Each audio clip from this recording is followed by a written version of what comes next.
I want to thank my patron supporters who help make videos like this possible.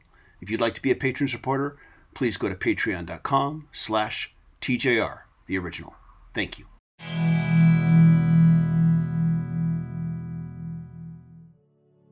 While most Beatle fans will argue about which is their favorite Beatle album, most will accept the historical significance that Sgt. Pepper represents not only for the band, but to the history of popular music as well. Many music writers and fans alike understand that this album, while it may not be their personal favorite, is the one that music history views as the band's turning point album, the one that forever changed the public's opinion about who the Beatles were and what they could be moving forward, the one that history will judge as arguably their greatest album ever. And ever since then, when another band or music artist releases an album considered to be groundbreaking, you just might hear it being referred to as their Sgt. Pepper album. And again, if over the years said album is greeted with an unprecedented level of commercial and critical artistic success, it will again be referred to as their Sgt. Pepper album. In interviews, Elton John has stated that Captain Fantastic and the Brown Dirt Cowboy is his best artistic achievement. And I would agree, as it is also my favorite album by him as well. But if I was to answer what I feel is his Sgt. Pepper album, I would say that it is Goodbye Yellow Brick Road. And I think most music historians and critics and fans might agree also. Like Sgt. Pepper was to the Beatles, Goodbye Yellow Brick Road was a massive outpouring of creativity for Elton John. It was fully loaded with amazing songs and some of his most memorable hit singles. And in the same way that songs like A Day in the Life redefined who the Beatles were, tracks like Funeral for a Friend / Love Lies Bleeding completely redefined who Elton John was artistically from that moment forward. Captain Fantastic might be my personal favorite, but from both a critical and commercial standpoint, Yellow Brick Road is Elton's Sgt. Pepper album. And the history of popular music during the 20th century is loaded with similar examples. I personally sometimes debate between whether or not The Unforgettable Fire or The Joshua Tree is my favorite U2 album, but I will always say that The Joshua Tree is their Sgt. Pepper album. I may feel that Physical Graffiti is Led Zeppelin's real masterpiece, but I think that, given the criteria I stated earlier, that Led Zeppelin 4 was undeniably the band's Sgt. Pepper album. For Queen, it's clearly A Night at the Opera. For the Eagles, it's Hotel California. And for The Who, it's Who's Next. And I don't think that few would argue that for Pink Floyd, it's Dark Side of the Moon. Now you might be saying to me, but all you're doing is picking their biggest selling albums. Well, yeah, but I feel there is a reason why these particular albums are their best selling. These albums all represent a turning point, an accumulation of creativity that, with the benefit of hindsight, one can see coming if you listen to the albums that led up to it.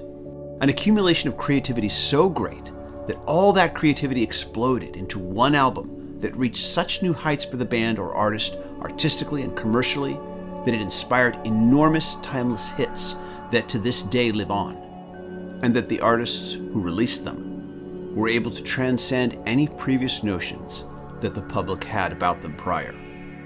I remember a quote from Robert Plant stating that after the release of Led Zeppelin 4, no music writer ever compared Led Zeppelin to Black Sabbath again.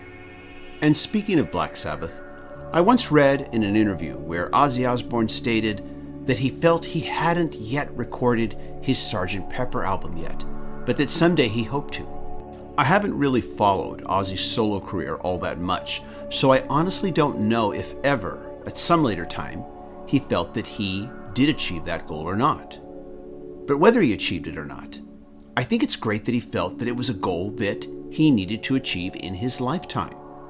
I think that achieving your Sgt. Pepper album is something that every music artist should strive for.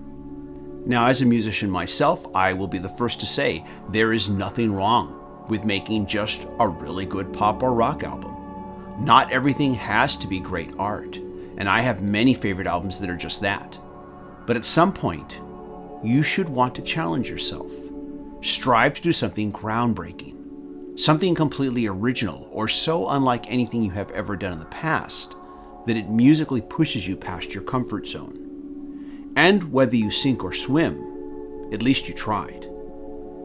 But all the albums I have mentioned in this video are from the now fading 20th century, and I find myself wondering if creating your Sgt. Pepper album is still something an artist can strive for in the 21st century.